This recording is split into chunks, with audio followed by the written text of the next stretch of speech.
Okay guys, good afternoon. Welcome sa ating episode. So kasama natin ang owner ng isang store dito sa Pinyahan, si Bites. Good afternoon, sir. Good afternoon pa. Good afternoon. Bago lahat, ilang taon ka na pala? Ikaw mismo. Yan. Iverson nga pala, 25 years old. Diba bata? 25 years old. May ganang mindset. Yes. Diba na, hindi, bihira lang mo lang makikita yun kasi minsan, aminin natin yun, sa 25 years old na edad, minsan, ang trip mo sa buhay is gumala, gumastos, maglaro, ML, especially before sa mga Dota players dyan, di ba? So may mga ganun. So ikaw mismo na experience mo yung ganito na magtayo na kaya ako ng sariling negosyo, yung mga ganun. Ano yung pinaka goal mo sa buhay mo? Ang pinaka-goal ko talaga is mag-iwan ng legacy. Kasi ayoko nang, kunyari, mamamatay. Kasi lahat naman tayo mamamatay. Gusto ko hindi ako malilimutan na pag narinig nila, Iverson, ito yung pinakamalupit na fried rice sa buong mundo. Totoo yun. Ganun. Diba? Pero maraming kilala ng dahil lang sa fried rice. Totoo yun. Diba? Totoo rin. Kasi hindi naman basta-basta ang pagluluto ng fried rice. Mm. Pero ito pala, nakakatuwa na pabataan ang mga gustong maging negosyante sa Totoo panahon yun. ngayon. For the entrepreneurial side, no? Pabata sila ng Sobrang pabata.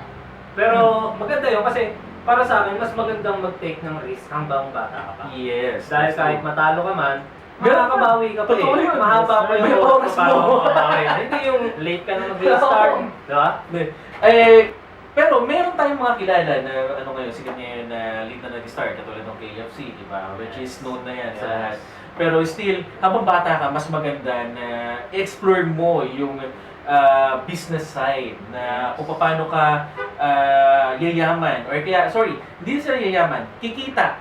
Yung tipong pagkita mo na wala kang iniintindi na gagastusin mo or meron mga dumadating sa'yo. Tama? Yes, sir. Paano kayo nakaisip na magtayo ng negosyo?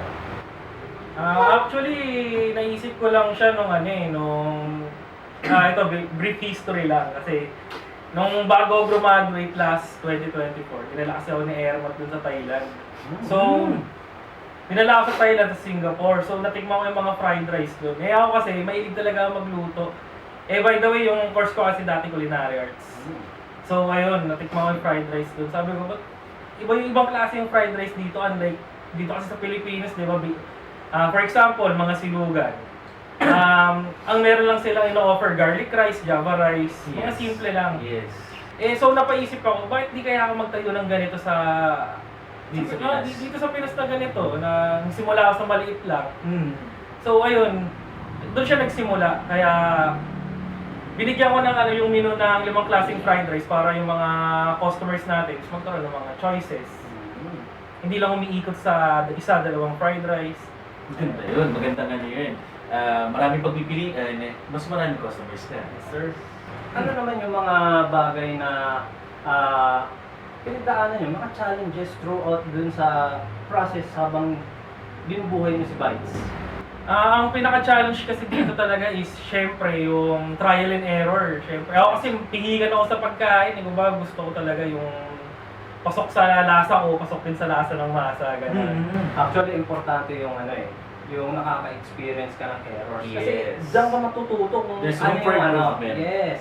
Diba? Kasi wala namang perfectong negosyo. Totoo Siguro. yan.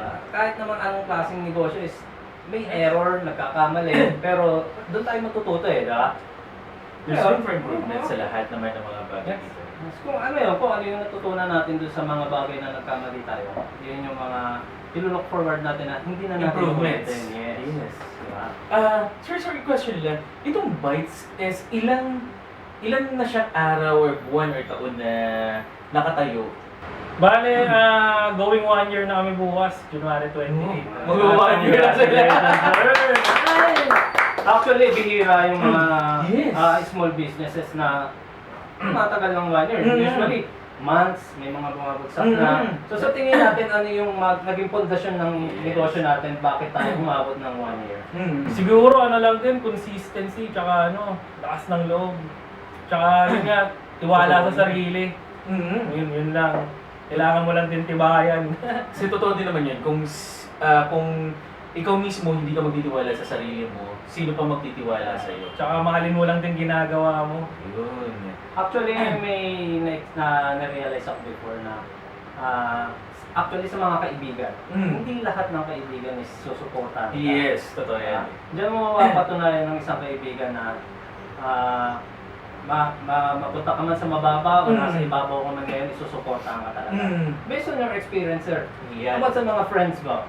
So, supported ka naman nila. Oo, yun naman yung kinakatuwa ko sa nila kasi sinusuportahan nila. Katulad nung opening ako, yan, nandito sila lahat. Food trip sila. Ganda ng circle of friends mo dun, ha? Ganda ng circle of friends mo dun, ha? Kasi bihira yun. Bihira yun. So, may mga, since mag-1 year na po kayo dito ngayon, ang pinaka-biggest hurdle nyo is,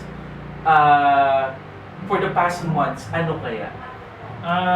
Yung talaga yung brand awareness talaga kasi for example, hindi pa ito buong tinyahan na to, hindi pa alam na may ganito eh. So, yun yung pinaka-challenge ko talaga na kailangan ko pa mapalawak yung pangalan ng brand. Oo. And yun, kailangan word of mouth. Totoo rin yan. So, kayo sir, since kayo dito yung parang may ganitong concept dito sa Pinyahan, tapos mag-1 year na kayo, ano yung ginagawa niyo for marketing, for branding? Paano niyo siya pinapakilala? Para sa mga, natin sir, magiging viewers natin na gusto din magtayo ng startup business. Ayun, ginagamit ko lang naman na platform is Facebook and number 1 yung TikTok kasi grabe na yung kung totoo Ang market ngayon, no? Pero talaga.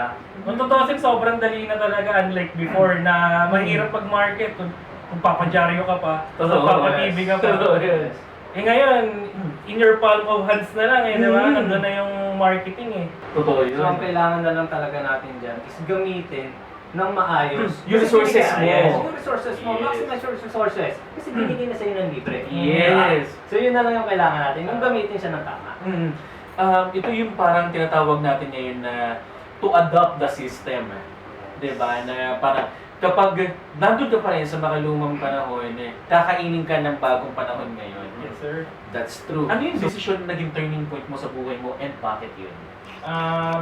Actually, kaya lang naman ako nagtayo na itong business na to is it's not about talaga yung pera eh. Yung gusto ko lang talaga magkaroon ng legacy. Gusto ko may maiwan ako sa kaupu-apuan ko na ito lolo ko to, matigas to, matigas tong Passion lolo ko. mo. Yun na, yung passion mo. Oo, yun talaga.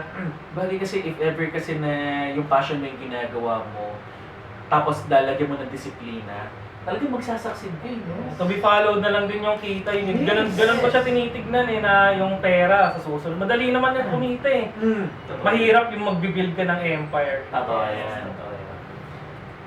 Yung empire kasi taon ang ginaanuhan. Katulad na mga kilala natin ng mga malalaking brand, hindi na natin masasabi. Kaya mga fast food, di ba?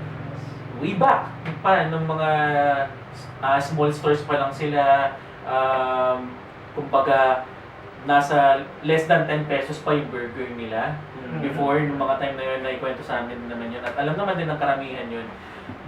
Mabigat magbuo ng empire. Pero kapag nakapag-build ka na doon, your second generation, third generation, and yung mga susunod na generation, that will, yan yung mga tao na kukuha or yung magmamana nung kung ano yung legacy mo. And ikaw yung nandun na masasabi nga, totoo yun, sabi mo na, pag sinabing Iverson, ano yung legacy nito? Kahit na wala ka na, hindi ka na nakapagsalita, like Henry C. Pangalan may Nandun pa rin. Nakatatak sa sa binuo mo yun eh. Ay, nakakatawa man lang nakakatawa man pakinggan pero gusto ko abutin yung generational wealth. Hindi lang yung hindi lang yung Napakaganda nun. Tama yun. Totoo yun. Pero nakakatawa sa ibang tao pero kasi baliw ako mangarap eh. Mangangarap ka na lang, di ba? Sa muna. Oo! May sinasabi nga sila, pag naging entrepreneur ka, ang tawag sa'yo baliw ka. Baliw talaga. Kasi naniniwala ka sa mga bagay na patutunguhan mo pa lang.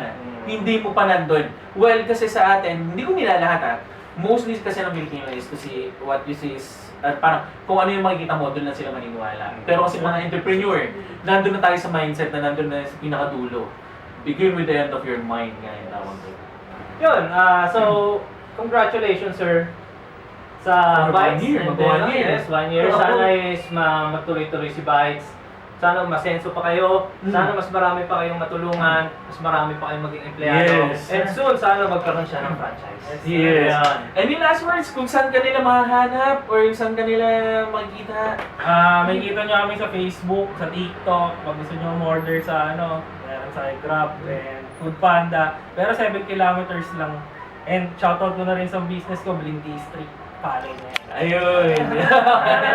Maraming salamat, sir. Maraming salamat, sir. Thank you, thank Thank you. you. Thank you so much. Peace. Pero